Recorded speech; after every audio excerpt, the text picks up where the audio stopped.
अस्सलाम वालेकुम। उम्मीद है मेरे तमाम व्यूअर खैर वाफियत से होंगे। आप देख रहे हैं मेरा यूट्यूब चैनल और Facebook watch, TikTok. DHA city Karachi रहबर तरक्की व कमाल। DHA सिटी में अल्हम्दुलिल्लाह बाइंग हो रही है, लेकिन मार्केट स्लो है और नीचे के रेटों पे काम हो रहा है। DHA सिटी में इस वक्त जो करंट पोजीशन हैगी लोगों की, जो जेन्युइन बायर है, तो जेन्युइन बायर ये कहता है कि मुझे कोई बहुत ज़्यादा भारी की चीज़ मिल जाए। मिसाल पे तौर पे अगर कोई चीज़ 30 की है तो वो चाहता है कि 25 से 26 के दरमियान कोई चीज़ मिल जाए।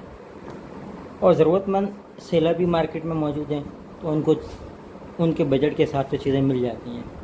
जैसे कि इस वक्त 7 में रिक्वायरमेंट है कि कोई गोला प्लॉट की 70-75 तक की, 6E में रिक्वायरमेंट है 25-26 की। इस तरह डिफरेंट सेक्टर में डिफरेंट रिक्वायरमेंट है। ये तो मैंने एग्जांपल दी है 7 की होती 6 की। तो मार्केट में नीचे के रेटों का बायर है, मार्केट स्लो होएगी, इन्वेस्टर मार्केट में नहीं है। मार्केट में चेंजिंग कब आएगी, मार्केट इंक्रीज़ कब होगी, ये कहना कब्ल वक्त है। क्योंकि गवर्नमेंट तो ये कह रही है कि FAD भी ख़त्म कर देंगे और एडवांस टैक्स भी ख़त्म कर देंगे। ये सारी चीज़ें बातें हो रही हैं, लेकिन कब होंगी चीज़ें बजट में।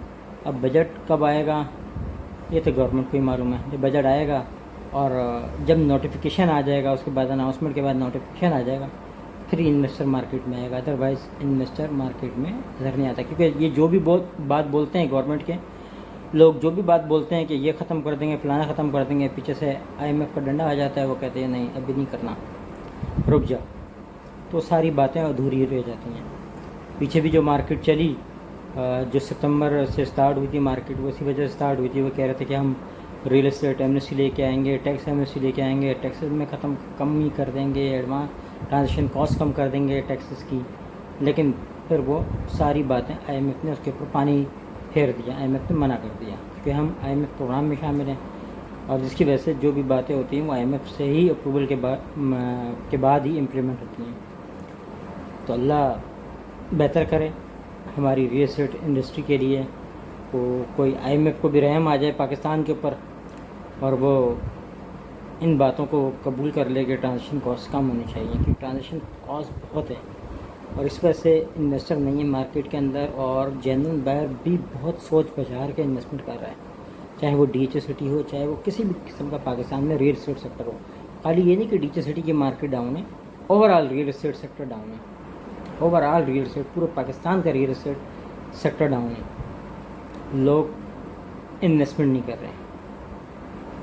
ओवरसीज़ लोग, जो ओवरसीज़ बाइंग आती थी वो नहीं आ रही। ज़्यादातर लोग कहते हैं चलो जी मिडिल ईस्ट में बाइंग कर लें, अज़रबैजान में कर लें, मलेशिया में कर लें, और भी किसी कंट्री में जाकर कर लें जहाँ उनको maximum ROI, return on investment, जो रेंटल इनकम है वो आ सकें। बिल्डर प्रॉपर्टी की तरफ लोग जाते हैं।